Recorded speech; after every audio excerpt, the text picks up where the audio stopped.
Hey guys, we've got the Lenovo ThinkPad T480 and 580, still really popular laptops in 2020. So we'll hope to give you an idea what it's like to use and what the major difference is. So 480 is quite a bit smaller, isn't it? So you can see from the side. So it's 1.6 kilo versus just under 2 kilos. So they're not light, but they're quite well built. On both models, you have the power bridge battery, so that's super useful. Some people really like it. And we'll take a look on the left first. So a USB-C port and another one in the docking port. So that's really useful.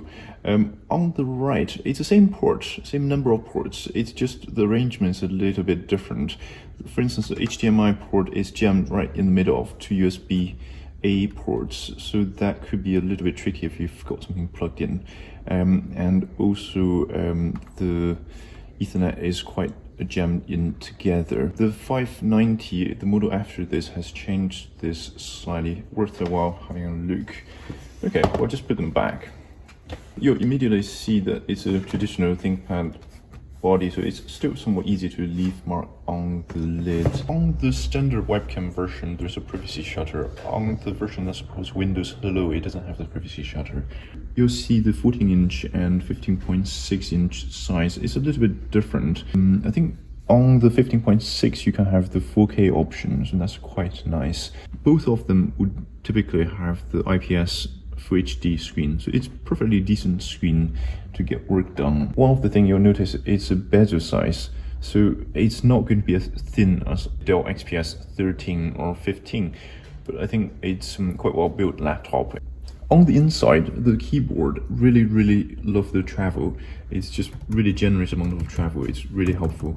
And I think this is one of the things people really love about the 480. Additionally, you have the number pad on the larger model, so that's useful if you do Excel workload.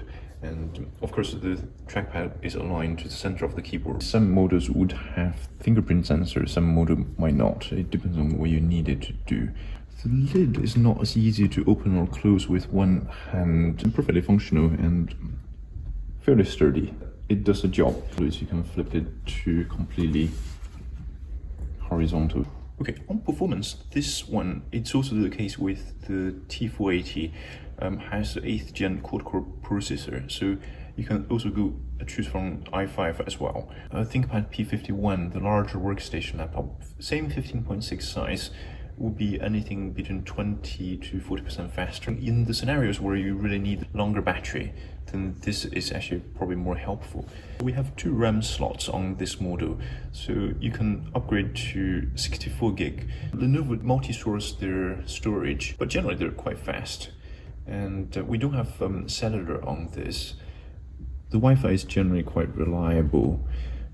The model with the graphic card MX150 tends to have a slightly better cooling performance. They tend to have 2 heat pipes, so that's quite useful. But they're also quite rare to find. Integrated graphics are great for everyday things like watching YouTube, getting email done. MX150 is still a tier below the NVIDIA 1050, but it's better than not having it. Worth mentioning that on a 15.6-inch body, the competition is a lot more fierce in terms of what's available. So the use case for the T480 is quite well defined. Ultra portable, tends to be used by people who travels a lot, enjoys reliability and quality of keyboard when they're on the move. They could dock it when they're on a desk and possibly use external screens. So it's really quite a well-known category of products. We'll just put it aside for a sec. Whereas 580 is a little bit less straightforward. When you go from 1.6 kilo to 2 kilos, it's quite a big jump in the weight. So you'll probably be using this on a desk. So that's possibly still using it with the external screen as well. For a laptop like this, it's really reliable, and if it's a company or personal purchase, it's not as expensive as a P series or especially the P1.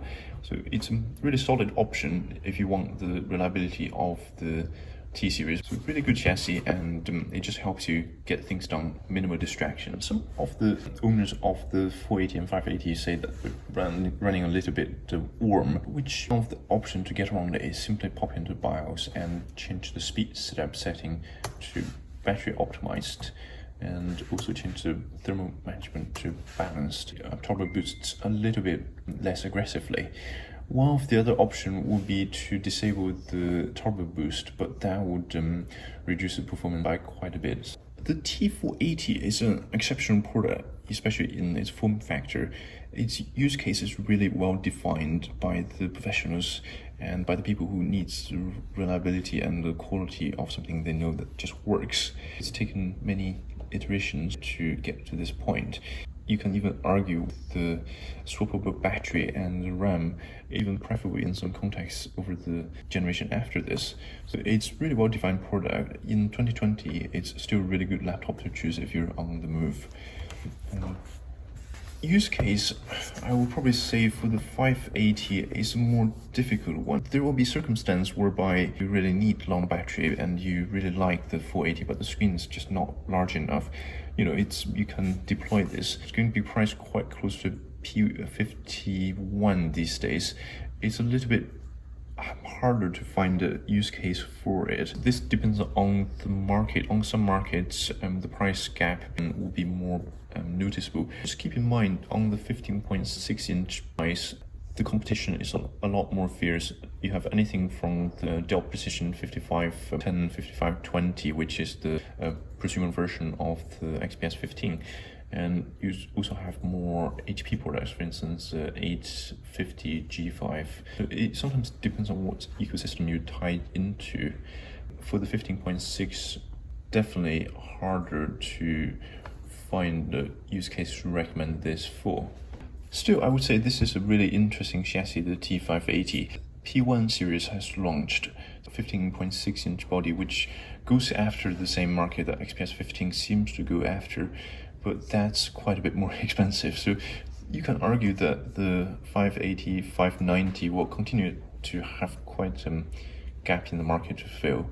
And I would say it's generally quite a decent laptop. It's what you have known, it's good quality, and it's just stretched out a little bit, the 480 model.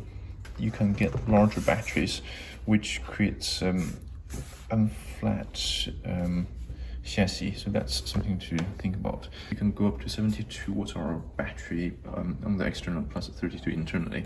So in theory, that's above the airplane allowance. But I think, again, this is the display is a little bit more power hungry, and it might not have the best display for 15.6.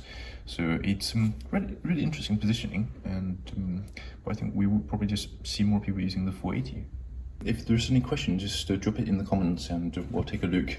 And if you found this useful, give us a subscribe. We'll hope to do more like this in the year, where we look at the products which we find really interesting.